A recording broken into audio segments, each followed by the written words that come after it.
Video है जो आज हम मतलब आपके साथ में डिस्कस कर रहे हैं लाइव सेशन में। मैं आपको बता देता हूँ ये है क्या, कि जो हम अपना लाइव कोर्स लेकर आने वाले हैं अपने एप्लीकेशन पे, ठीक है, उसमें फंडामेंटल्स के सारे videos almost we are done with that. कि हमने फंडामेंटल्स में जितने भी हमें कॉन्सेप्ट्स डिस्कस करने हैं या जो भी हमें सिखाना है समझाना है, उनके सारे ऑलरेडी वीडियोस डिस्कस हो चुके हैं। वो हम मतलब प्रोसेस के थ्रू जा चुके हैं और वो सब रेडी हैं। ये एक लास्ट वीडियो है, ये द डे बिफोर यस्टरडे मेरे दिमाग में आया कि एक हम identification of parts of speech, क्योंकि देखिए होता क्या कि इंग्लिश में जो भी सेंटेंसेस हमारे होते हैं, सेंटेंसेस में जो भी हमें सही गलत पता करना होता है और ये पता करना होता है कि वर्ड्स आपस में एक दूसरे के साथ में सही यूज हो रहे हैं या गलत यूज हो रहे हैं, ठीक है। तो उसके लिए सबसे इंपॉर्टेंट चीज होती है the type of that word according to its function, parts of speech जैसे हम कहते हैं। तो ये जो वीडियो आज हम डिस्कस करेंगे इस क्लास में, ये पार्ट्स ऑफ स्पीच के आइडेंटिफिकेशन और उनके एट्रीब्यूट्स को लेकर डिस्कशन होगा कि जो वर्ड्स होते हैं पार्ट्स ऑफ स्पीच के अकॉर्डिंग उनके क्या एट्रीब्यूट्स होते हैं और उनको आइडेंटिफाई करने का क्या सही तरीका होता है, ठीक है। तो ये वीडियो खैर यूट्यूब चैनल पे चूंकि हम लाइव दे ही रहे हैं तो यहाँ भी रहेगा, बाकी यही आपका प्रोसेस होकर ये सिलेबस में भी चला जाएगा, जो आपका फंडामेंटल का जो कोर्स बनाया गया है उसमें भी रहेगा, ठीक है। और ये लास्ट वीडियो हम शूट कर रहे हैं उस कोर्स का, तो आप ये मान सकते हैं कि हम फंडामेंटल के कोर्स के साथ में डन है और मोस्ट प्रोबेबली परसों, द डे आफ्टर टुमारो और tomorrow the lab will be online, ठीक है। तो ये वीडियो ऑनलाइन यूट्यूब पर भी रहेगा और एप्लीकेशन में भी ये प्रोसेस होके जाएगा, ठीक है। ऑनलाइन कोर्स को लेकर आपकी जो भी क्वेरीज हैं वो सारी हम डिस्कस करेंगे, लेकिन पहले मैं चाहता हूँ कि ये वीडियो हम फिनिश कर लें, ठीक है। ये जो अपना कोर्स है और उसका ये लास्ट वीडियो है, ये डिस्कस हो जाए, ठीक है। तो खैर बात करते हैं पहले जो आज हमें सीखना है उसकी, और उसके बाद में फिर जो बातें रह जाती हैं वो डिस्कस कर लेंगे, ठीक है, depending on the time available.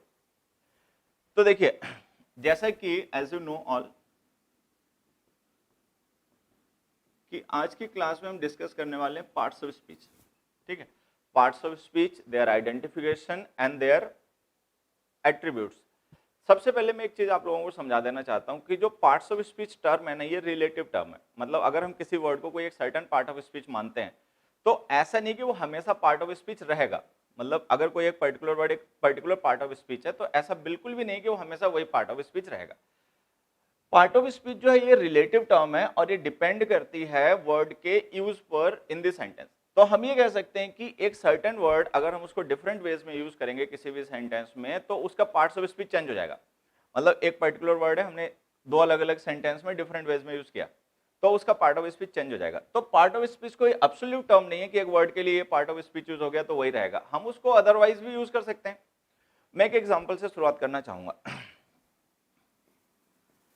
He hasn't succeeded yet. Yet he is not discouraged.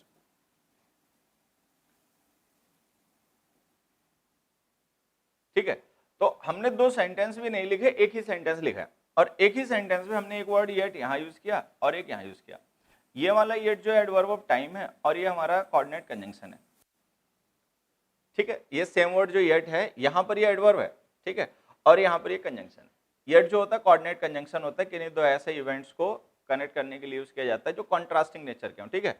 He hasn't succeeded yet, yet का मतलब टिल नाउ। ये जो एडवर्ब होता है ये टाइम को रेफर करता है और इसका मतलब होता है till now.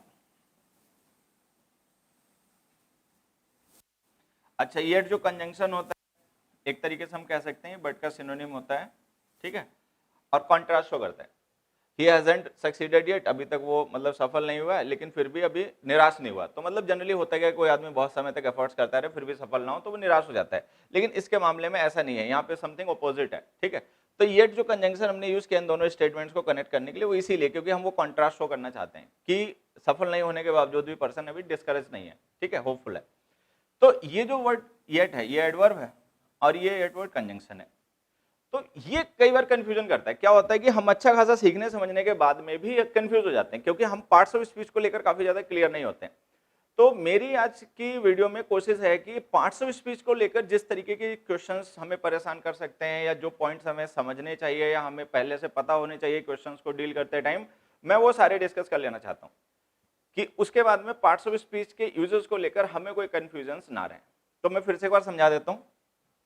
Parts of speech जो हम टर्म यूज करते हैं ये यूज होता है फंक्शन के अकॉर्डिंग, कि कोई भी जो वर्ड है, देखिए जैसा कि सब ऑलरेडी जानते होंगे, लेकिन फिर भी मैं शुरुआत के लिए एक और बता ही देता हूँ। इसमें जो लेटर्स होते हैं, ठीक है, ABCD वगैरह, इनको हम ग्रुप्स में यूज करते हैं, तो उनका एक पर्टिकुलर मीनिंग कन्वे करता है वो ग्रुप ऑफ लेटर, जैसे हम वर्ड कहते हैं। हम ये कह सकते हैं कि जो सेंटेंस में मीनिंग की शुरुआत होती है वो वर्ड से होती है, मतलब रिटन में जो शुरुआत होती है, ठीक है। स्पोकन में तो बिना कहे भी हम मीनिंग कन्वे कर सकते हैं, सर हिला के, हाँ ना करके, ठीक है, लेकिन जब हम लिखना शुरू करते हैं तो रिटन में क्या होता है कि जो मीनिंग की शुरुआत होती है वर्ड से होती है, लेटर से मीनिंग नहीं आता। ABCD का कोई मीनिंग नहीं है। मीनिंग है कैट का, मीनिंग है बस का, मीनिंग है फ्रेंड का, मीनिंग है न्यूयॉर्क का, ठीक है। तो जो मीनिंग की शुरुआत होती है वर्ड से होती है। अच्छा, वर्ड्स जो होते हैं उनके जो फंक्शन होते हैं कि उसको हम पर्टिकुलर सेंटेंस में किस तरीके से यूज करेंगे, तो फंक्शन के अकॉर्डिंग उनके पार्ट्स ऑफ स्पीच डिसाइडेड होते हैं। अब क्या होता है कि चूंकि ये जो पार्ट्स ऑफ स्पीच हमने कहा, ये वर्ड की फेस वैल्यू नहीं है। ऐसा नहीं कि ये पार्ट ऑफ स्पीच कहा जा रहा है, को कंजंक्शन कहा जा रहा है, नहीं। कंजंक्शन उस वर्ड को कहा जा रहा है जो दो स्टेटमेंट्स कनेक्ट करे, या दो वर्ड्स कनेक्ट करे, या दो फ्रेज कनेक्ट करे, ठीक है। अच्छा, ऐसा भी नहीं इस हेड को एडवर्ब कहा जा रहा है। एडवर्ब किसी ऐसे वर्ड को कहा जा रहा है जो किसी काम के होने के time, place, purpose, manner, reason को रेफर करे। तो ये जो पार्ट्स ऑफ स्पीच का कैटेगराइजेशन है वर्ड्स का, ये उनकी फेस वैल्यू पे नहीं है, ये कैटेगराइजेशन है according to their function in a sentence, कि पर्टिकुलर वर्ड सेंटेंस में फंक्शन क्या करता है। तो हमें फंक्शन के अकॉर्डिंग पार्ट्स ऑफ स्पीच को पहचानना चाहिए। यही वजह होती है कि एक particular word different parts of speech के तरीके से अलग अलग सेंटेंस में यूज होता है। अच्छा, जब हम कभी किसी बुक वगैरह से या किसी रूल, नियम, कानून से उससे रिलेटेड कोई रूल याद कर लेते हैं कि ये होगा सेंटेंस में तो ये होगा, फिर हमें कंफ्यूजन तब शुरू हो जाता है जब हम देखते हैं वो वर्ड तो लिखा है, लेकिन वो जो हमने रूल याद किया था वो वहां पे काम नहीं कर रहा। वो इसलिए नहीं कर रहा क्योंकि वर्ड तो वो लिखा है, लेकिन उसका पार्ट्स ऑफ स्पीच चेंज हो गया, ठीक है। तो ये जो पार्ट्स ऑफ स्पीच होते हैं, तो वर्ड्स के मल्टीपल पार्ट्स ऑफ स्पीच होते हैं। एक सिंगल वर्ड डिफरेंट वेज में यूज हो जाता है, तो उसके उतने पार्ट्स ऑफ स्पीच हो गए, जितने उसके टाइप ऑफ यूजेस हो गए उतने टाइप ऑफ उसके पार्ट्स ऑफ स्पीच हो गए, ठीक है। वो खैर सारे हम ये चैप्टर खत्म होने पे, डिस्कशन खत्म होने पे मैं कुछ अच्छे एग्जांपल्स के थ्रू आपसे डिस्कस भी कर लूंगा, जिससे क्लैरिटी अच्छी आ जाए। फिलहाल में पार्ट्स ऑफ स्पीच फंक्शन के अकॉर्डिंग कैटेगराइजेशन होता है वर्ड्स का, ना कि उनकी फेस वैल्यू पे। इसी वजह से एक single word multiple parts of speech के तरीके से कई बार यूज होता रहता है, ठीक है। और हालांकि कुछ वर्ड्स ऐसे भी होते हैं जो एक सिंगल पार्ट्स ऑफ स्पीच ही होते हैं, लेकिन ऐसे बहुत कम है, बहुत ज्यादा कम है, ठीक है। अच्छा, अगर हम टेक्निकली बात करें तो कोई भी वर्ड ऐसा हो नहीं सकता जो केवल एक सिंगल पार्ट्स ऑफ स्पीच हो, लगभग नहीं हो सकता, ठीक है। तो ये जो पार्ट्स ऑफ स्पीच है इनको लेकर देखो शुरुआत करते हैं। तो जो भी हमारे इंग्लिश लैंग्वेज में वर्ड्स हैं, उन वर्ड्स का जो फंक्शन होता है सेंटेंस में, वो उनका पार्ट्स ऑफ स्पीच डिसाइड करता है। तो बजाय कि किसी वर्ड को सेंटेंस में पहचानने के, हमें उसका पार्ट्स ऑफ स्पीच ऐसे नहीं पता लगाना चाहिए। मैं अगर बताऊं पार्ट्स ऑफ स्पीच, तो noun, pronoun, adjective, verb, adverb, prepositions, conjunctions, interjections, ये हो गए। उसके बाद में दो वर्ड्स और हैं, मतलब दो टाइप्स और होते हैं वर्ड्स के, हालांकि हम उनको प्रॉपर पार्ट्स ऑफ स्पीच की कैटेगरी में नहीं रखते, ठीक है। पार्ट्स ऑफ स्पीच हम 8 ही कंसीडर करते हैं, noun, pronoun, adjective, verb, adverb, preposition, conjunction, interjection.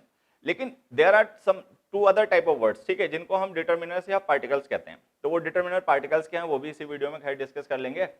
शुरुआत करते हैं हम सबसे पहले यहां से।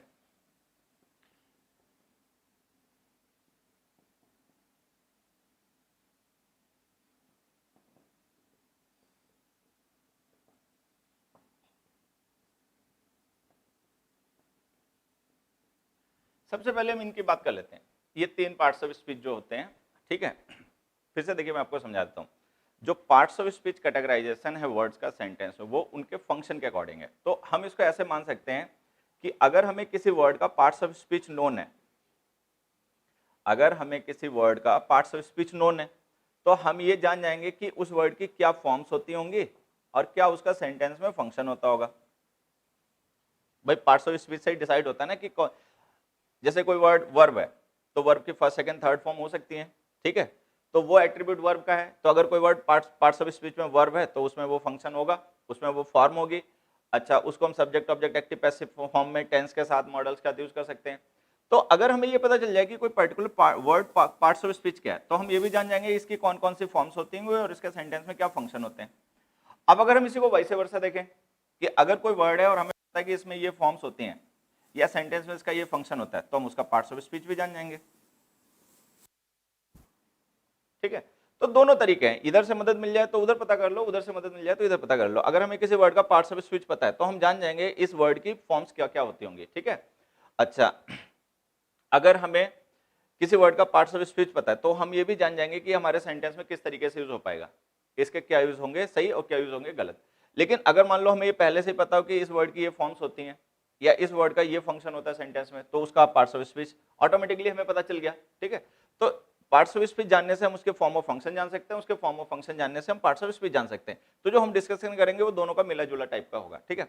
फॉर्म से मतलब मैं आपको एक चीज समझा देना चाहता हूं कि जो वर्ड्स होते हैं उनकी एक तो अपनी बेस फॉर्म होती है, बेसिक फॉर्म होती है, ठीक है। अच्छा, बेसिक फॉर्म के अलावा हम उसकी फॉर्म्स में कुछ और चेंजेस कर लेते हैं डिफरेंट एट्रीब्यूट्स एक्सप्रेस करने के लिए। मैं सबसे पहले आपको बता दूं कि वो एट्रीब्यूट्स क्या होते हैं।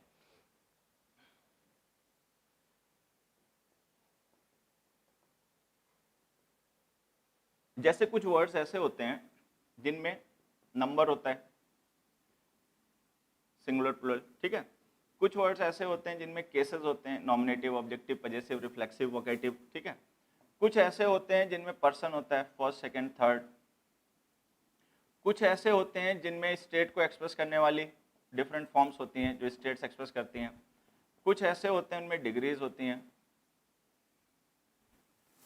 ठीक है। उसके अलावा कुछ जेंडर भी होते हैं।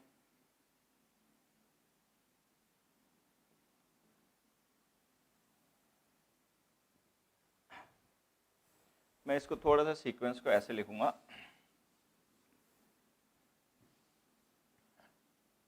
जेंडर, पर्सन, स्टेट्स और degrees.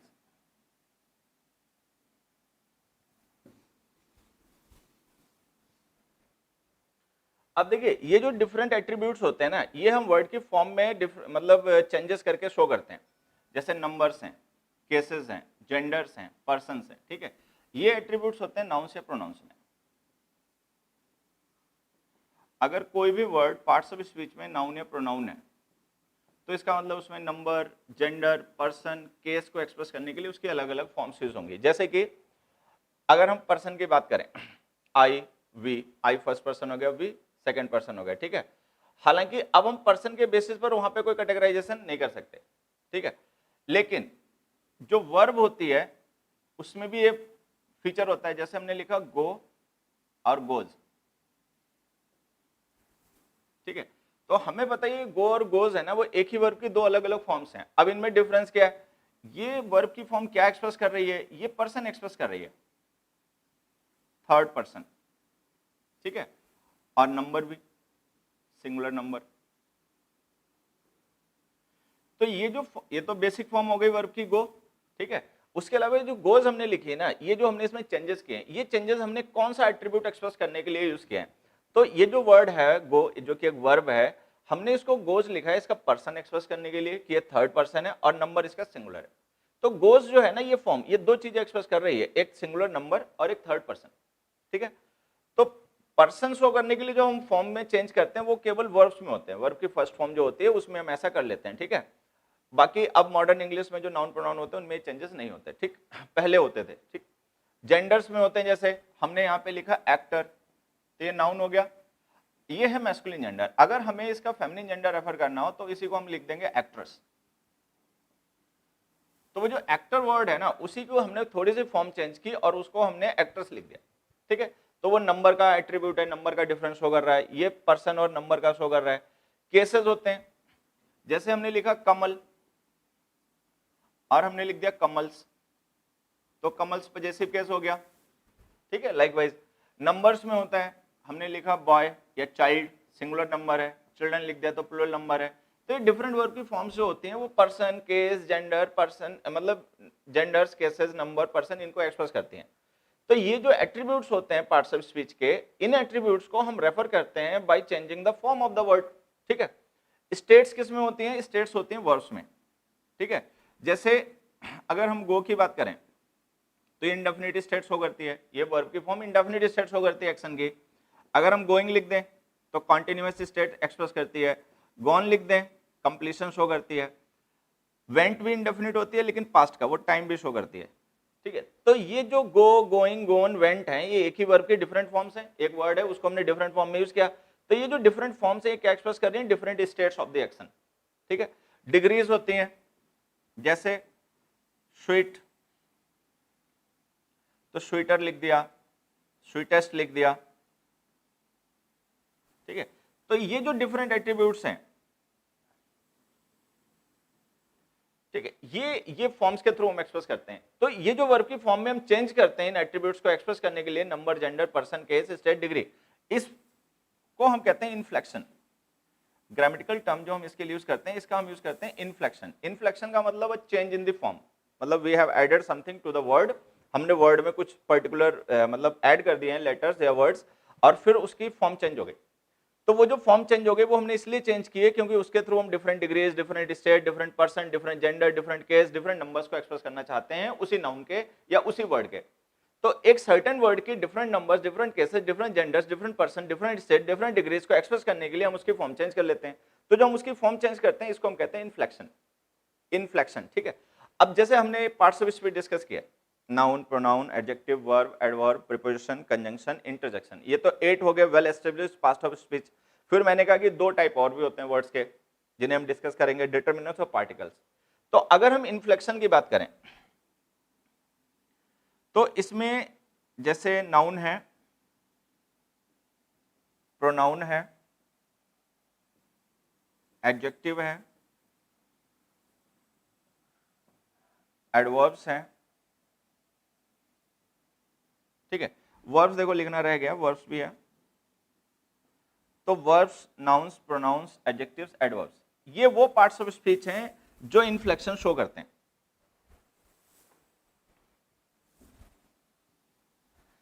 These parts of speech show inflection.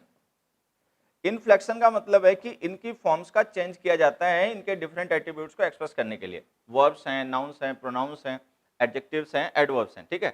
Adjectives और एडवर्ब्स होते हैं इनमें डिग्रीज होती हैं, ठीक है। नाउन, प्रोनाउन में नंबर, जेंडर, पर्सन, केस होते हैं। वर्ब्स में स्टेट को एक्सप्रेस करने वाली डिफरेंट फॉर्म्स होती हैं। तो हम कह सकते हैं कि वर्ब्स में डिफरेंट फॉर्म्स होती हैं जो वर्ब की या एक्शन की स्टेट एक्सप्रेस करती हैं, ठीक है, वो इन्फ्लेक्शन ही होती हैं। नाउन प्रोनाउन में कई एट्रीब्यूट्स होते हैं। नाउन प्रोनाउन में नंबर होता है, जेंडर होता है, पर्सन होता है, केस होता है, ठीक है। एडजेक्टिव, एडवर्ब्स में डिग्रीज होती हैं, पॉजिटिव, कंपैरेटिव, सुपरलेटिव, ये सब। तो ये जो डिफरेंट एट्रीब्यूट्स हैं, एडजेक्टिव, एडवर्ब में डिग्रीज होती हैं, नाउन प्रोनाउन में पर्सन, केस, नंबर, जेंडर होते हैं, वर्ब्स में डिफरेंट फॉर्म्स होती हैं जो डिफरेंट स्टेट्स एक्सप्रेस करती हैं, ठीक है। तो ये जो सारे एट्रीब्यूट्स होते हैं, ये डिफरेंट एट्रीब्यूट्स को एक्सप्रेस करने के लिए हम वर्ब की फॉर्म में, वर्ड की फॉर्म में चेंज कर देते हैं। तो वर्ड की फॉर्म में वो जो चेंज हम करते हैं उसी को हम इन्फ्लेक्शन कहते हैं, ठीक है। तो noun, pronoun, adjective, verb, adverb, ये हमारे वो पार्ट्स ऑफ स्पीच हैं जो इन्फ्लेक्शन शो करते हैं, मतलब जिनकी डिफरेंट फॉर्म्स होती हैं। अच्छा, उसके बाद में जो बच गए, इसके बाद में देखो क्या क्या बच गए। एक हमारा बच गया प्रीपोजिशन, कंजंक्शन, इंटरजेक्शन। ये जो पार्ट्स ऑफ स्पीच हैं ये well established 3 parts of speech हैं। उसके अलावा जो 2 हैं जिन्हें मैं कह रहा हूं कि अभी हम उन्हें भी डिस्कस करेंगे, और एक पार्टिकल्स। अगर हम उन्हें भी पार्ट्स ऑफ स्पीच के साथ में ही डिस्कस करें तो प्रीपोजिशंस हैं, कंजंक्शंस हैं, इंटरजेक्शंस हैं, डिटरमिनर्स हैं, पार्टिकल्स हैं। This show no inflection, this show no inflection. तो मतलब हम इनकी फॉर्म्स का चेंज नहीं करते क्योंकि इनमें कुछ ऐसे एट्रीब्यूट्स नहीं होते हैं जो हमें शो करने होते हो वर्ब की या फॉर्म चेंज करके वर्ड की, ठीक है। तो ये पार्ट्स ऑफ स्पीच को पहचानने का एक तरीका है कि कोई पर्टिकुलर वर्ड है, अगर हमें उसका पार्ट्स ऑफ स्पीच आइडेंटिफाई करना है कि इसका पार्ट्स ऑफ स्पीच क्या होगा, ठीक है। तो उसके लिए क्या, ये देखो क्या इस वर्ड की फॉर्म्स में कोई चेंज किए जाते हैं, ठीक है। Number, gender, person, case, degree, कुछ भी शो करने के लिए अगर किए जाते हैं तो इसका मतलब ये verb, noun, pronoun, adjective, adverb होगा। डिग्री एक्सप्रेस करने के लिए चेंज करते हो तो एडजेक्टिव, एडवर्ब होगा। Person, case, number, gender express करने के लिए चेंज करते हो तो ये नाउन या प्रोनाउन होगा, ठीक है। डिफरेंट स्टेट्स को एक्सप्रेस करने के लिए फॉर्म्स चेंज करते हो तो ये वर्ब होगा। अगर कोई ऐसा पार्ट्स ऑफ स्पीच है जिसमें कोई इन्फ्लेक्शन नहीं होता, मतलब उसकी वर्ब की फॉर्म्स नहीं चेंज होती है, वर्ड की फॉर्म नहीं चेंज होती है, हालांकि ऐसी कुछ वर्ड की फॉर्म्स यहाँ भी होती हैं, नाउन्स में, वर्ब्स में भी होती हैं, कुछ वर्ब्स ऐसी होती हैं जिनकी फर्स्ट, सेकंड, थर्ड फॉर्म सारी कॉमन होती हैं, ठीक है। तो उनमें इस तरीके का चेंज नहीं होता, लेकिन फिर उनकी सिंगुलर फॉर्म तो बनी जाती है। कट कट कट रहेगा, first, second, third form same रहेंगी, लेकिन सिंगुलर फॉर्म कट्स तो बनेगी, आईएनजी फॉर्म कटिंग तो बनेगी, ठीक है। तो कुछ हो सकता है ऐसा यहाँ पे होता हो, लेकिन मोस्टली ऐसा होता है कि इन वर्ड्स की फॉर्म्स चेंज करते हैं हम डिफरेंट एट्रीब्यूट्स को एक्सप्रेस करने के लिए। कहीं तो चेंज होगी, किसी फॉर्म में तो चेंज करोगे। अगर कोई वर्ड ऐसा है जिसका तुम्हें लगता है कि इसकी फॉर्म नहीं चेंज की जाती है इसके किसी एट्रीब्यूट को एक्सप्रेस करने के लिए, तो इसका मतलब इसमें इन्फ्लेक्शन नहीं होता। इन्फ्लेक्शन का मतलब इसकी फॉर्म को चेंज नहीं किया जाता, तो फिर वो प्रीपोजिशन, कंजंक्शन, इंटरजेक्शन, डिटर्मिनर्स या पार्टिकल्स होंगे। ठीक है, तो ये पार्ट्स ऑफ स्पीच से रिलेटेड कुछ बेसिक टर्म्स थे जो हमने डिस्कस कर लिए। अब हम इनको वन बाय वन डिस्कस कर लेते हैं। जब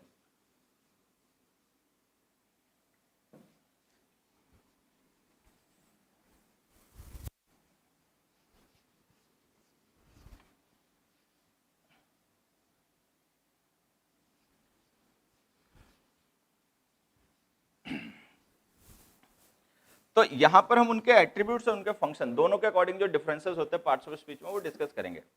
सबसे पहले बात करते हैं नाउन की। मैं शॉर्ट में लिख देता हूं, आप लोग चाहना तो अपना रजिस्टर पे बाद में फेयर नोट्स बना लेना। ठीक है, नाउन्स वो वर्ड्स होते हैं सेंटेंस में जो हमारे सब्जेक्ट होते हैं सेंटेंस के, ऑब्जेक्ट्स होते हैं या कॉम्प्लीमेंट्स होते हैं।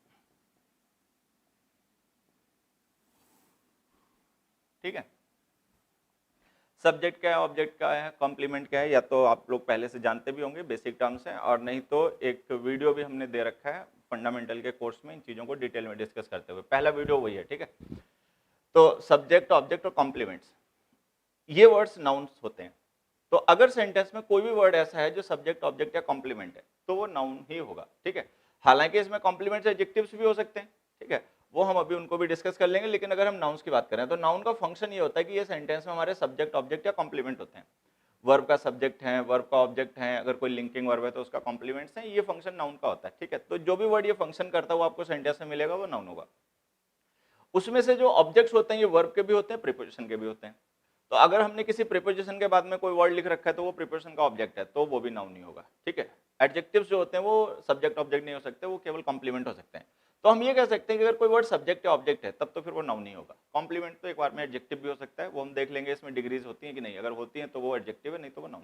ठीक है, उसके बाद में क्या होता है नाउन्स में, नाउन्स हैव डिफरेंट एट्रीब्यूट्स जो भी हमने डिस्कस किए, नंबर्स, जेंडर्स, केसेस, पर्सन्स। तो अगर उस वर्ड में ये एट्रीब्यूट्स हैं, कोई भी वर्ड है उसमें ये एट्रीब्यूट्स हैं, नंबर है, सिंगुलर प्लूरल फॉर्म होती है मतलब उसका, जेंडर है, मस्कुलिन फेमिनिन का डिफरेंस होता है उसका। ठीक है, केसेस हैं उसमें अपॉस्ट्रोफी के साथ में उसका अगर पजेसिव केस बन जाता है। ठीक है, या फर्स्ट सेकंड थर्ड पर्सन के एस्पेक्ट में वो उसको यूज किया जाता है लिसनर, स्पीकर या टॉक्ड अबाउट को रेफर करने के लिए, तो इसका मतलब वो नाउन है। ठीक है, एक दो बातें और नाउन से रिलेटेड।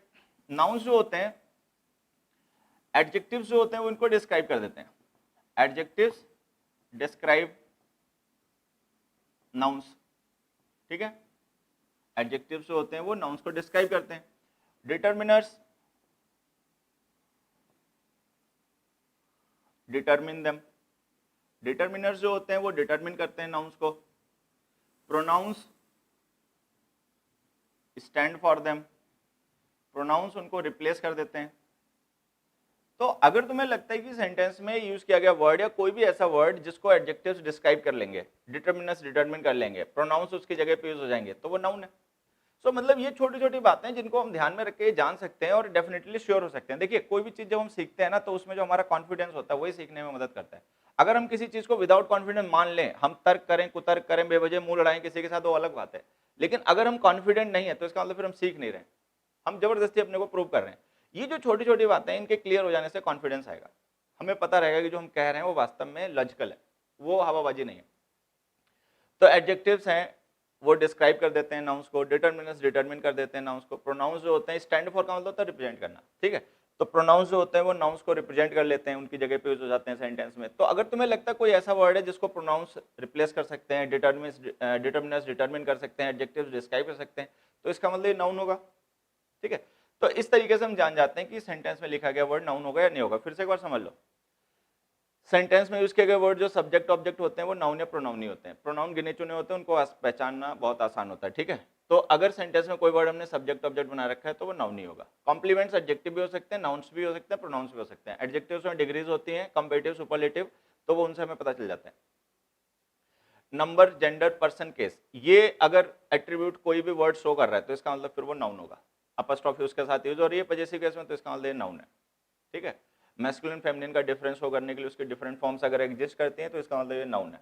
ठीक है, अगर एडजेक्टिव्स उसको डिस्क्राइब कर सकते हैं, डिटर्मिनर्स डिटरमिन कर सकते हैं, प्रोनाउंस उसको रिप्लेस कर सकते हैं, तो इसका मतलब ये वर्ड नाउन है। तो ये हो गया नाउन। उसके बाद में आते हैं प्रोनाउन पे।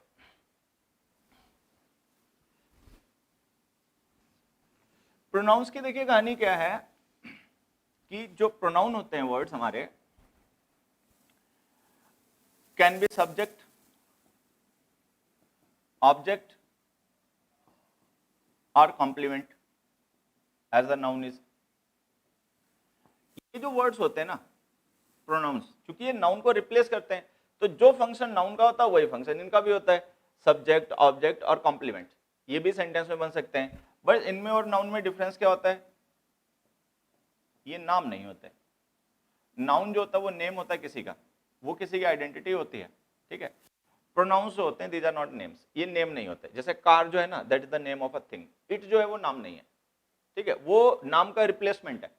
तो जो नाउन्स होते हैं, हम ये प्रोनाउंस को रिप्लेस, मतलब प्रोनाउंस होते हैं नाउन्स को रिप्लेस करते हैं, तो नॉट अ नेम, बस ये डिफरेंस होता है कि फंक्शन सेम ही होते हैं नाउन प्रोनाउन के, बस ये नाम नहीं होता, वो नाम होता है, ये नाम का रिप्लेसमेंट होता है। दूसरा, एडजेक्टिव्स और डिटर्मिनर्स जो होते हैं, एडजेक्टिव और डिटर्मिनर्स जो होते हैं वो नाउन्स को डिस्क्राइब करते हैं। प्रोनाउंस को वो जनरली, मैं मना नहीं कर रहा हमेशा के लिए, लेकिन जनरली डिटर्मिनर्स और एडजेक्टिव्स प्रोनाउंस को डिस्क्राइब नहीं करते, ठीक है। हाँ, क्योंकि डिस्क्राइब ही करना होगा तो फिर हमें नाउन फॉर्म यूज करनी पड़ जाएगी, ठीक है। जैसे मैं एक एग्जांपल से तुम्हें समझाता हूं। मैंने कहा Ram is my friend, he is a good boy, ठीक है। तो हमने देखा कि he is a good boy, जो गुड एडजेक्टिव हमने लिखा ना, बॉय के साथ लिखा। तो जनरली क्या होता है कि एडजेक्टिव अगर हमें साथ में लिखना है तो नाउन को ही लिखना पड़ता है, अदरवाइज फिर हम एडजेक्टिव लिखना है प्रोनाउन के लिए तो फिर हम नाउन को ड्रॉप भी करके ऐसे लिख सकते हैं, ही इज गुड। तो ये प्रोनाउन को डिस्क्राइब कर रहा है। तो ऐसा नहीं कि हमेशा ही एडजेक्टिव्स नाउन को डिस्क्राइब करेंगे, प्रोनाउंस को डिस्क्राइब कर ही नहीं सकते। प्रोनाउन को हम सब्जेक्ट बना लें, लिंकिंग वर्ब का कॉम्प्लीमेंट बना के एडजेक्टिव को लिख दें तो वो प्रोनाउन का डिस्क्रिप्शन हो जाएगा। एक दूसरा ध्यान रखने वाली बात ये कि जैसे ये प्रोनाउन है, ये एडजेक्टिव है, ये एडजेक्टिव हमने इस प्रोनाउन को रेफर करने के लिए यूज किया, तो हमने बाद में लिखकर यूज किया। बाद में लिखकर इसलिए यूज किया क्योंकि ये सब्जेक्ट है, ठीक है, और सब्जेक्ट को रेफर करने के लिए अगर हम कोई वर्ड यूज करेंगे तो उसका कॉम्प्लीमेंट बनेगा, लिंकिंग वर्ब के बाद आएगा। लेकिन अगर मान लो कोई ऑब्जेक्ट हो प्रोनाउन, तब क्या करोगे, जैसे कि ही टोल्ड मी, ठीक है, ही टोल्ड मी स्पेशल समथिंग, ही टोल्ड मी स्पेशल समथिंग, ठीक है। अब देखिए ये स्पेशल जो हमने एडजेक्टिव यूज किया, ये समथिंग के लिए यूज हो रहा है, और समथिंग है ऑब्जेक्ट। अच्छा, नाम तो किसी का है नहीं, तो ये प्रोनाउन है। अब हमने क्या किया, प्रोनाउन को डिस्क्राइब करने के लिए यहाँ पे एडजेक्टिव यूज कर दिया, स्पेशल एडजेक्टिव होता है। अब ध्यान ये रखना है कि अगर कभी प्रोनाउन को डिस्क्राइब करने के लिए एडजेक्टिव यूज करोगे ना, तो हमेशा उसके बाद पोजीशन करना, वो हमेशा उसके बाद ही पोजीशन करना, पहले नहीं, ठीक है, ये हमें ध्यान रखना है। तो अगर हमें लगता, अच्छा यहाँ पे अगर समथिंग की जगह कोई नाउन लिखा होता तो ये स्पेशल पहले ही रहता, बाद में भी लिख पाते हैं लेकिन पहले भी रहता, लेकिन प्रोनाउन के साथ लिखोगे तो बाद में आएगा। तो एक तो ये होता है कि प्रोनाउन जो होता है एडजेक्टिव से उसका रिलेशन से हमें पता चल जाता है। जनरली एडजेक्टिव्स और डिटर्मिनर्स नाउन्स को डिस्क्राइब करते हैं, प्रोनाउंस को नहीं। डिटर्मिनर्स तो करते ही नाउन को डिस्क्राइब है, ठीक है। लेकिन अगर कोई एडजेक्टिव कभी किसी प्रोनाउन को डिस्क्राइब भी करे तो वो उस प्रोनाउन के बाद में लिखकर यूज किया जाएगा। ऐसे क्यों होता है वो बाद में हम लोग डिस्कस कर लेंगे, ठीक है। जैसे कि हमने लिखा स्पेशल समथिंग, तो ये गलत हो गया और हमें लिखना पड़ा समथिंग स्पेशल। उसी तरीके से हमने लिखा we are looking for intelligent someone, intelligent someone, we are looking for, तो हमने लिखा we are looking for intelligent someone, ठीक है। तो ये जो इंटेलिजेंट वर्ड है ना, ये एडजेक्टिव है जो समवन को डिस्क्राइब कर रहा है। समवन जो है वो लुकिंग फॉर वर्ब का ऑब्जेक्ट है। अब चूंकि वो ऑब्जेक्ट है, ठीक है, लेकिन वो नाउन तो है नहीं, है तो प्रोनाउन। अगर हम यहाँ पे पीपल लिख दें तो ये सही है, we are looking for intelligent people, ठीक है, लेकिन ये चूंकि प्रोनाउन है तो ये एडजेक्टिव उसके बाद में पोजीशन किया जाएगा। तो ये प्रोनाउन का एट्रीब्यूट है जिससे हम जान जाते हैं कि वर्ड प्रोनाउन होगा या नहीं होगा, ठीक है। एडजेक्टिव्स नाउन से पहले लिखे जाते हैं, बाद में भी लिखे जाते हैं, लेकिन प्रोनाउंस के हमेशा बाद में ही लिखे जाते हैं। तो फिर से समझ लो, प्रोनाउन कोई भी ऐसा वर्ड होता है जो सब्जेक्ट, ऑब्जेक्ट या कॉम्प्लीमेंट हो सेंटेंस में, लेकिन वो नाम नहीं होता। एडजेक्टिव्स डिटर्मिनर्स जनरली उसको डिस्क्राइब नहीं करते, हालांकि वो सब्जेक्ट ऑब्जेक्ट होता है, लेकिन फिर भी अगर कभी एडजेक्टिव्स को डिस्क्राइब करें तो उसके बाद में लिखे जाते हैं। और फिलहाल में प्रोनाउंस मुझे लगता नहीं कभी दिक्कत करते हैं, क्योंकि जो पार्ट्स ऑफ स्पीच हमें दिक्कत करते हैं वो होते हैं नाउन, एडजेक्टिव्स, वर्ब, एडवर्ब्स और कंजंक्शंस, ये दिक्कत करते हैं। कंजंक्शन भी थोड़ा, मेनली जो सबसे ज्यादा परेशान करने वाले पार्ट्स ऑफ स्पीच होते हैं वो नाउन, एडजेक्टिव, एडवर्ब होते हैं। नाउन, एडजेक्टिव, एडवर्ब और वर्ब, ठीक है। तो प्रोनाउन तो गिने चुने होते हैं, वो ऐसे हमें याद रहते हैं कि वर्ड प्रोनाउन है कि नहीं है। नेक्स्ट पे आ जाते हैं एडजेक्टिव्स पे।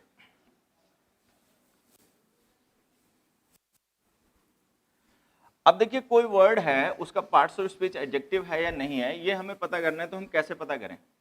तो एक तो उसका function, function can be a compliment in the sentence, sentence में कॉम्प्लीमेंट हो सकता है, लिंकिंग वर्ब के बाद में उसे यूज किया जा सकता है, ठीक है, तो उसके चांस है कि वो एडजेक्टिव होगा। उसके अलावा डिस्क्राइब सम नाउन और प्रोनाउन, एडजेक्टिव्स नाउन्स प्रोनाउंस को डिस्क्राइब करते हैं। अगर कोई वर्ड ऐसा है नाउन्स प्रोनाउंस को डिस्क्राइब कर रहा है तो इसका मतलब एडजेक्टिव है, ठीक है। Adjectives have degrees, not all but most adjectives have degrees. Adjectives में डिग्रीज होती हैं भाई, tall, taller, tallest, beautiful, more beautiful, most beautiful, interesting, more interesting, most interesting. तो अगर तुम्हें लगता है ये वर्ड डिफरेंट डिग्रीज एक्सप्रेस करता है, ठीक है, तो इसका मतलब डिग्रीज होती है उसमें, तो इसका मतलब एडजेक्टिव है। नाउन प्रोनाउन को अगर वो वर्ड डिस्क्राइब करने के लिए यूज किया जाता है तो इसका मतलब एडजेक्टिव है। कॉम्प्लीमेंट होता है अगर वो, तो इसका मतलब एडजेक्टिव है। उसके बाद में और एडजेक्टिव्स के कौन से एट्रीब्यूट्स होते हैं? एडवर्ब्स डिस्क्राइब एडजेक्टिव्स, अगर किसी वर्ड को एडवर्ब डिस्क्राइब कर रहे हैं तो इसका मतलब वो एडजेक्टिव होगा। भाई नाउन को तो एडवर्ब डिस्क्राइब नहीं कर सकते, तो अगर किसी वर्ड को एडवर्ब डिस्क्राइब कर रहे हैं, हालांकि एडवर्ब तो डिस्क्राइब वर्ब को भी कर सकते हैं और एडवर्ब को भी कर सकते हैं, नाउन प्रोनाउन को नहीं कर सकते। तो एडजेक्टिव्स जो होते हैं उनको एडवर्ब डिस्क्राइब कर सकते हैं, तो इससे हम जान जाते हैं, ठीक है, कि ये वर्ड होगा कि नहीं होगा। छोटी बातें कि अगर कोई वर्ड सेंटेंस में कॉम्प्लीमेंट है तो चांस है कि वो एडजेक्टिव होगा, ठीक है, और हम उसको एज ए कॉम्प्लीमेंट यूज कर पाएंगे अगर वो एडजेक्टिव होगा। वाइस वर्सा सीखना है, अगर कोई वर्ड है जो नाउन प्रोनाउन को डिस्क्राइब करने के लिए यूज किया जाता है तो इसका मतलब ये एडजेक्टिव है। अगर उसमें डिफरेंट डिग्रीज होती हैं, कंपेरेटिव, पॉजिटिव जो भी, ठीक है, तो इसका मतलब वो एडजेक्टिव है। अगर एडवर्ब्स उसको डिस्क्राइब कर सकते हैं तो इसका मतलब वो एडजेक्टिव है, ठीक है। अच्छा, एडवर्ब्स डिस्क्राइब कर सकते हैं, नो डिटरमिनर कैन डिस्क्राइब, लेकिन डिटरमिनर्स उसको डिस्क्राइब नहीं कर सकते।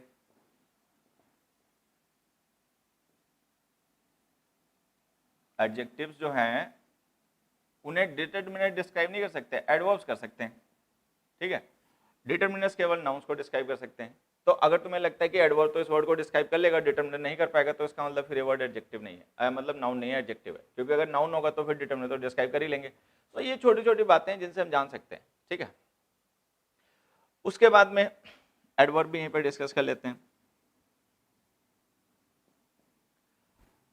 एडजेक्टिव्स को लेकर एक छोटी सी बात आप लोग और भी ध्यान रखें कि जो एडजेक्टिव्स होते हैं ना, जनरली, हमेशा तो नहीं लेकिन जनरली सेंटेंस में यूज किए गए वो वर्ड्स जो व्हाट काइंड ऑफ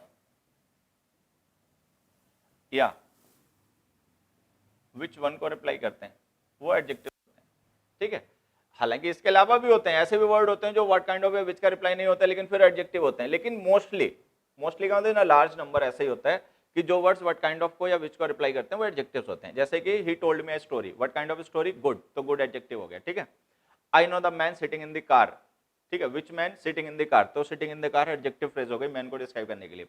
तो ऐसे वर्ड्स जो व्हाट काइंड ऑफ या विच को रिप्लाई करते हैं वो एडजेक्टिव होते हैं, ठीक है। अब आते हैं एडवर्ब्स पे। एडवर्ब्स क्या करते हैं? Adverbs describe verbs, adjectives, verbs, adjectives और अदर एडवर्ब्स। तो एडवर्ब्स एक तो वो वर्ड्स होते हैं जो वर्ब, एडजेक्टिव, एडवर्ब को डिस्क्राइब कर रहे हैं। अगर तुम्हें लगता है कोई वर्ड ऐसा है जो वर्ब को डिस्क्राइब कर रहा है, एडवर्ब को डिस्क्राइब कर रहा है या एडजेक्टिव डिस्क्राइब कर रहा है, तो वो एडवर्ब भी होगा, ठीक है। तो उसके फंक्शन से पता चल जाता है। या अगर हम ये जानते हैं कि हाँ भाई इस वर्ड को यूज किया जाता है वर्ब्स, एडजेक्टिव, एडवर्ब्स को डिस्क्राइब करने के लिए, तो इसका मतलब ये एडवर्ब भी होगा। अच्छा, एडवर्ब्स जो होते हैं दीज हैव डिग्रीज,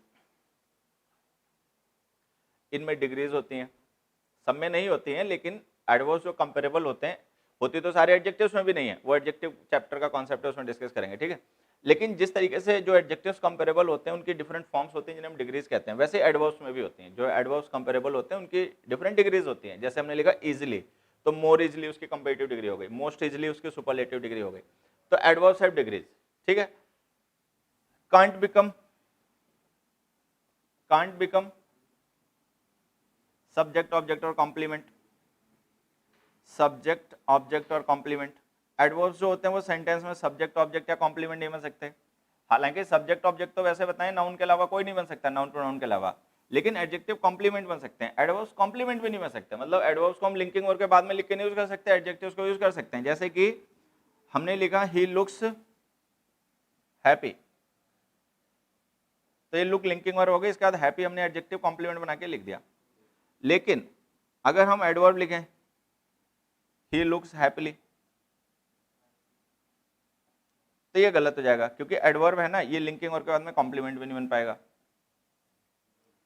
तो हम इनको वैसे वर्से ऐसे सीख सकते हैं कि अगर कोई पर्टिकुलर वर्ड सेंटेंस में लिंकिंग वर्ब के बाद में कॉम्प्लीमेंट यूज नहीं किया जा सकता है, ठीक है, तो इसका मतलब वो एडजेक्टिव और नाउन और प्रोनाउन नहीं होगा, बाकी कुछ भी होगा, ठीक है। तो एडवर्ब्स जो एडजेक्टिव्स होते हैं इनमें एक डिफरेंस ये भी होता है कि इनको हम एडजेक्टिव्स के तरीके से मतलब नहीं यूज कर सकते लिंकिंग वर्ब के बाद में एज अ कॉम्प्लीमेंट। तो ये डिफरेंस हो गया एडवर्ब्स में, और ये डिफरेंस हो गया आपका एडजेक्टिव्स में। उसके बाद में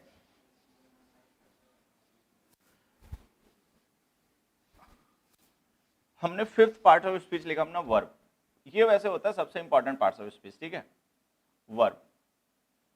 अच्छा, वर्ब्स में देखिए होता क्या है, it is an activity. Verb जो होता है वर्ड, वो एक्टिविटी होता है, डूइंग और हैपनिंग। एक्टिविटी का मतलब डूइंग या हैपनिंग भी हो सकता है, ठीक है, and some time even states.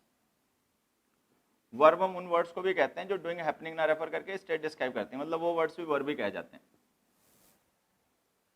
तो जो वर्ब होता है वो एक ऐसा पार्ट ऑफ स्पीच होता है जो कि किसी एक्टिविटी को रेफर करता है। एक्टिविटी से मतलब होता है डूइंग या हैपनिंग, ठीक है, या तो कुछ करना या कुछ होना। इवन जो स्टेट्स होती हैं वो भी जो डिस्क्राइब करने वाले वर्ड्स होते हैं उनको भी वर्ब कहा जाता है। तो अगर कोई भी वर्ड सेंटेंस में डूइंग हैपनिंग या स्टेट को रेफर करने के लिए यूज किया जा रहा है तो इसका मतलब वर्ब है, ठीक है, एक चीज। दूसरा, हैव डिफरेंट फॉर्म्स। वर्ब्स में डिफरेंट फॉर्म्स होती हैं जो उस एक्शन की जिसको वो रिप्रेजेंट करने के लिए यूज की गई हैं, स्टेट्स एक्सप्रेस करती हैं। जैसे हमने लिखा यहाँ पे एक वर्ड राइट, तो राइट जो हमने वर्ड लिखा एक एक्टिविटी है, राइट जो है वो एक एक्टिविटी है, डूइंग है लिखना। अब जो लिखना है वो एक एक्शन है, उसकी डिफरेंट स्टेट्स हो सकते हैं, तो उन डिफरेंट स्टेट्स को एक्सप्रेस करने के लिए हम इसकी डिफरेंट फॉर्म्स यूज करेंगे। Wrote, written, writing, writings, writes. तो ये जो डिफरेंट फॉर्म्स हैं ये वर्ब का एट्रीब्यूट होती हैं। अगर कोई ऐसा वर्ड है जिसमें इस तरीके की फॉर्म्स एग्जिस्ट करती हैं तो इसका मतलब फिर वो वर्ड जो है हमारा वर्ब है। तो वर्ब्स वो वर्ड्स होते हैं जो सेंटेंस में एक्शन को रेफर करते हैं और जिनकी अपनी डिफरेंट फॉर्म्स होती हैं, ठीक है। फॉर्म्स का मतलब यही होता है। तो इस तरीके के वर्ड्स होते हैं, इन्हें हम एडवर्ब्स कहते हैं। दूसरा क्या होता है, एडवर्ब्स को हम हेल्पिंग वर्ब्स के साथ में लिखकर यूज कर सकते हैं। इवन वो जो हेल्पिंग वर्ब्स होती हैं वो भी एडवर्ब्स ही होती हैं। तो हम ऐसे कह सकते हैं कि verb can help other verbs.